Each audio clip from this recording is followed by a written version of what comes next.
Meg, the patterns are swell. Hello my faithful faggots, my name is Pickles, the gayest man in the universe, and today I am going to explain to you why I declined playing the role of Winslow Leach from the 1974 horror comedy musical Phantom of the Paradise. This film was directed by filmmaker Brian De Palma. Yes, our encounter during his film adaptation of The Untouchables was not our first.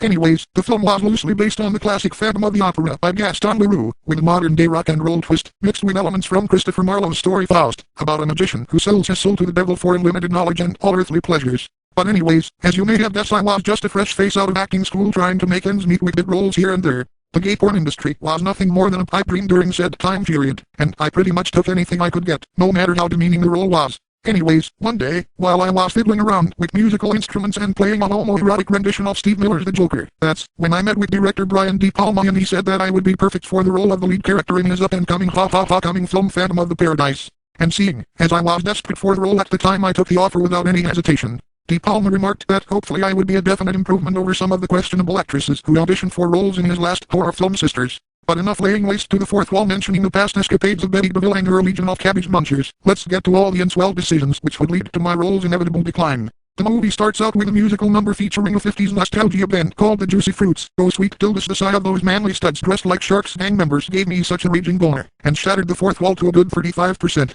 Next, there was the scene where Swan, the president of Death Records and main villain of the film, notices my character Winslow Leach make his introduction by playing the first song from his musical masterpiece, a rock opera cantata rendition of the German story Faust. Swan is interested in the piece and wants to use it for the grand opening for his rock theater megaplex The Paradise. In the scene, where Leach is confronted by Swan's assistant Arnold Philbin about selling his cantata to Swan to be played at the Paradise, and Leach threatens Philbin's life when he's told that the Juicy Fruits would perform said masterpiece, I wanted to add a lighter side to Winslow by having him get excited about the idea and pull down Philbin's pants out of sheer giddiness and starts to ass-rape his bum like closing the deal like a proper ass rammer. Love your hairdo, Mr. Philbin. The wet look is so gonna make it come back.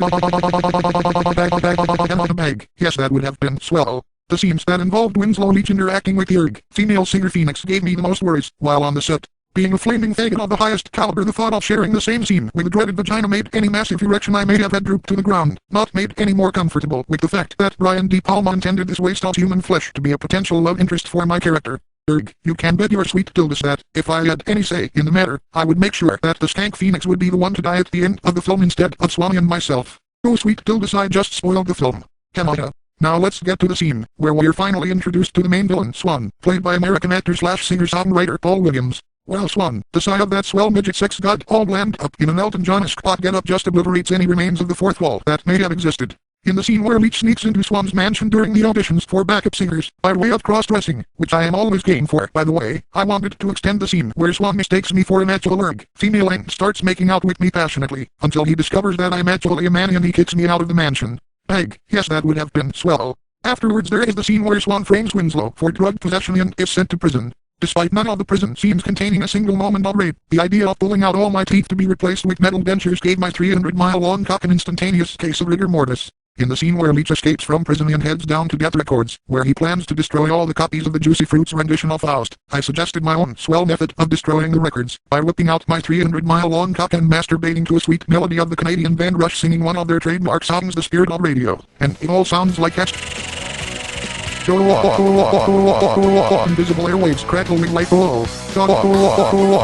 Quadrate antennae bristle with the energy.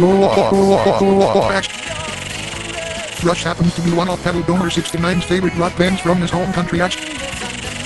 Getting me in one sexy stud dash. He and the rest of Rush would make a great addition to the Barney Bunch. Note to self, make that happen. Echoes with the sounds of semen. Of semen.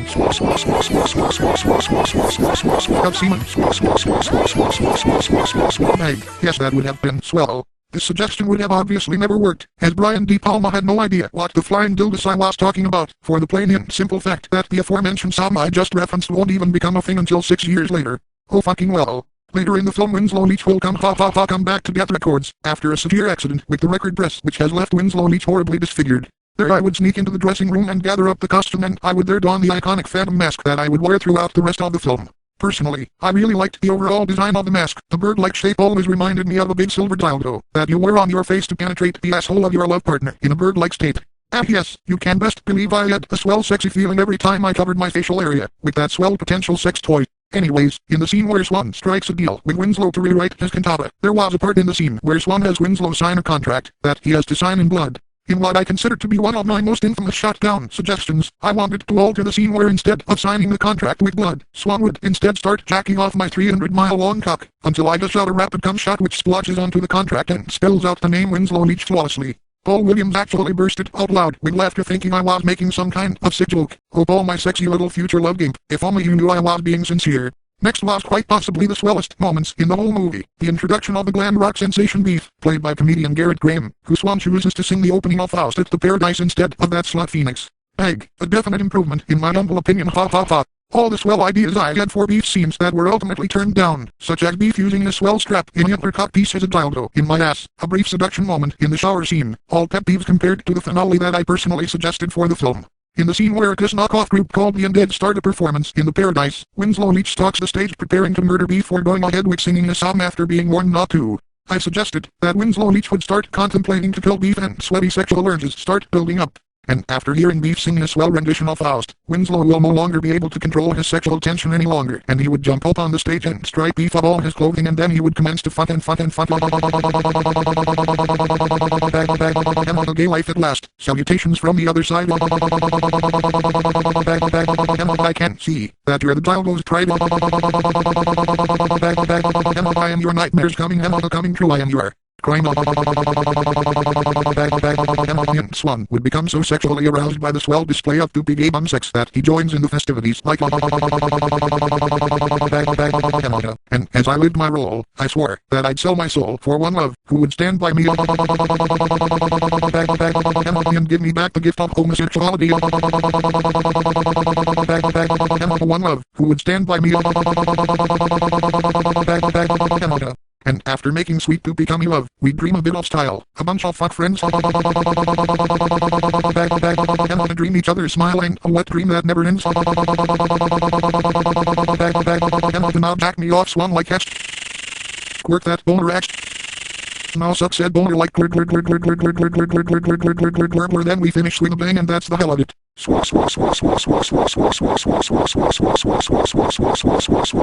Phantom of the Paradise song bastardization for the win.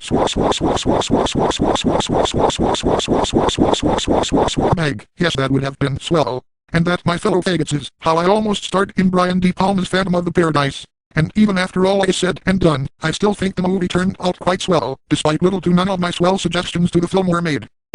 Oh well, anyone who is a fan of DJ Swell 69's videos knows that I would later seek to become revenge in Brian De Palma 14 years later during production of The Untouchables, plus Delia Ketchum would give him a small toe jammy taste of what's in store for him during the production of carrying one of DW Forever's videos. One last instance of fourth wall demolition-induced foreshadowing, for the win. Anyways, thanks for listening and be sure to stay tuned for more swell homosexual shenanigans with the undisputed embodiment of swell poopy gayness, Drew Pickles. Later all you swell sexy faggots.